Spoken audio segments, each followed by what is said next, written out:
Yeah, boy.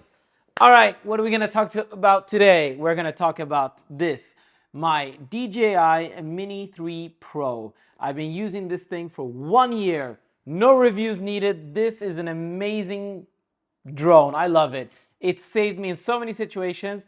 It is an awesome drone for getting in small, tight spaces, for doing reconnaissance, for other shots we're doing. So it's just, and it's good for when we're traveling on holidays and stuff like that. I just love this thing. Let me tell you guys what's in my bag and what I bring with me always. When this drone goes out, this is the bag we take. Usually I have it in a backpack because this just doesn't look so nice when you're walking around with a little purse, and some people might know it's a drone and you might get robbed. I don't know, I'm just saying. So what's not in the bag right now is the USB cable that's using to charge your phone right now. That's about it. Everything else is what I use. So let's get into it. Open this up. This is the bag you get when you buy the Fly More package, and the bag is really good. Everything I need fits in it, and it's quite a lot. You'll see. All right, let's start with the drone. Here's the drone. The bag aside. So you're wondering, what's this? I didn't get this with my Mini 3. I don't see other people with this. This is a protector to hold your props in place because I like to put this in my jacket pocket sometimes, or in my, even in this t-shirt from DJI, you can fit it right in there like that. Take it out, be all stealthy, get your drone out.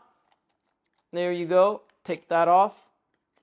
And it's made by Sunnyfire.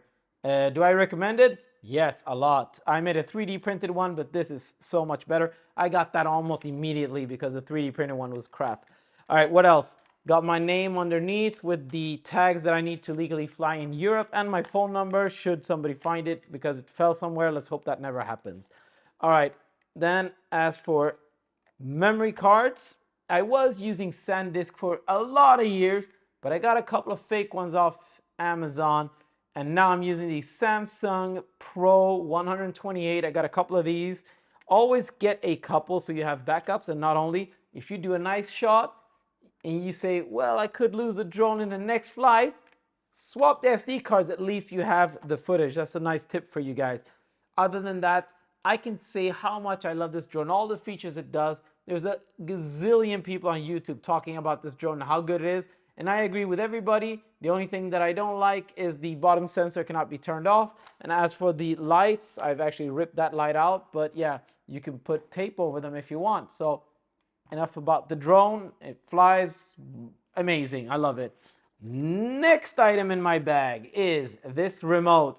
When people meet me or they see me posting pictures online where this remote is, they always ask me, what are these things? Why do you have antennas on this remote? We've never seen that remote with antenna. How did you get that? Well, I made it. I bought these pigtails that end up into these connectors that fit on like Wi-Fi antennas. So I got a pair of good dual band antennas. I'll talk about those right in a bit. Let's just look at the remote. It's just a regular remote where I do put another SD card in here. Same one as I use in the drone, so that if the drone is full or I want to swap cards because I have a really important shot in there that I don't want to lose, take that out, swap them over. That's it. On the back of the remote, you have these little gimbal sticks that you can screw in here. Now, I didn't like these because they're too small and I am a pincher. And if you go online and watch my other videos, you'll see there's a video where I talk about why pinching is so much better than thumbing. Well, it's my personal opinion, but yeah, I didn't like this. It's too short. So I bought, and we're going to talk about my ND filters. Don't you guys worry. And I bought these here on AliExpress. You can get these also on Amazon, I think.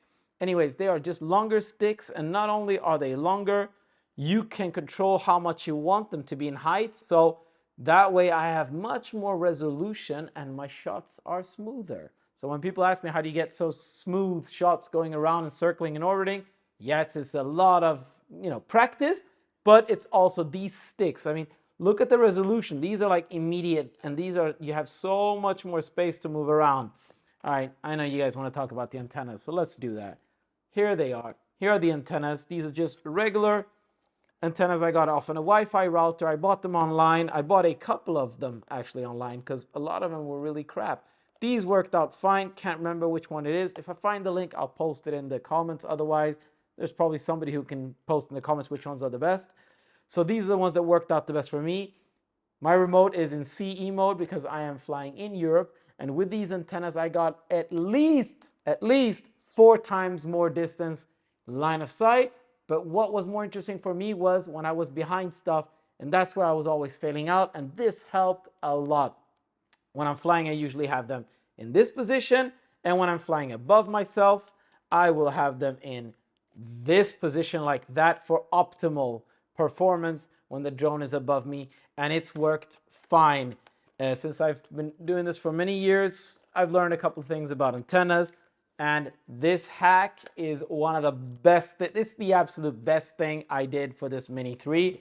Put that aside. Let's talk about my ND filter collection. There you guys go.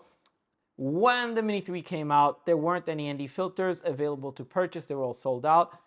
So I decided to buy every single ND filter there was for this drone. I sold the other ones I didn't like, but I like these. And I'm not going to give you guys the link to these, and I'll tell you guys why. It's personal opinion. If you want to know which ones are the best, buy a couple of different ones and try them out. The ones from DJI are really good. They didn't have them back then, so I bought these, and these are really good. Which ones do I have, you might ask? Well, I have ND4 up to ND1000. Why do I have ND1000? Well, if you want to do time-lapse shots and you need that drag in the middle of the day, that's why you get the 1000. It's not for everybody, but anybody doing time-lapse, you want to get yourself that one, and that one is good. This case actually came with 6 filters. Then I bought a couple of other ones that I needed, and I'm really, really happy with these filters. I have another case with some polarized filters that I bring when I am filming, surfing, or out in the water.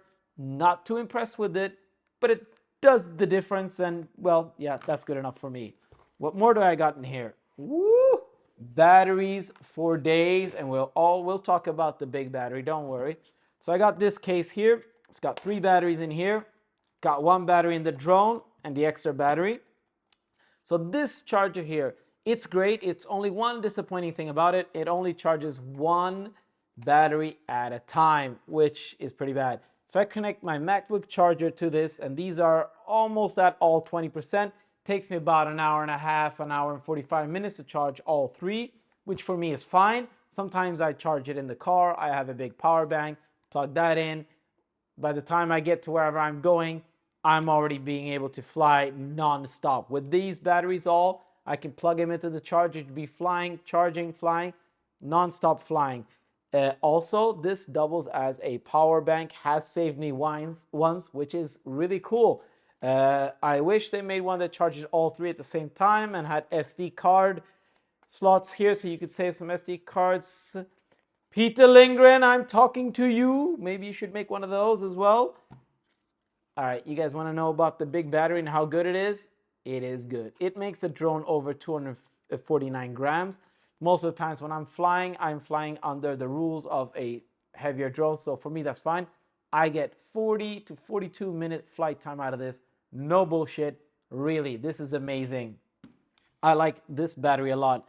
What more have I got in my bag then? Well, should the unforeseen happen, I got extra props here. I have something that I recommend everybody have in their drone bag, an AirTag. I have this in my drone bag, on my keys, in my car, in other drone bags, everything.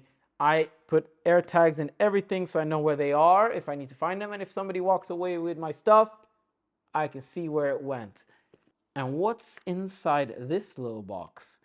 This is the wide angle lens adapter you can put on the drone. I've yet to use this in any scenario. I've tested it out. It works. You don't have an ND filter on it. That's why I don't use it a lot. But I can see that one day flying indoors, I will use this.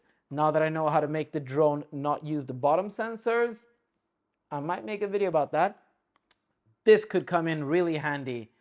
What else can I say about this kit? One thing that I really like about this holder right here is when it's holding the props back, it's so easy for me to put it in my pocket like this and just walk away. All right, I'm back. I hope you guys liked that. I'm going to be making another video about what's in my FPV backpack. So if you guys are into FPV or want to get into FPV, make sure to subscribe, like, do all that stuff, comment, and I will bring out the other video very soon as well. Thank you guys for watching. See you later. Boom.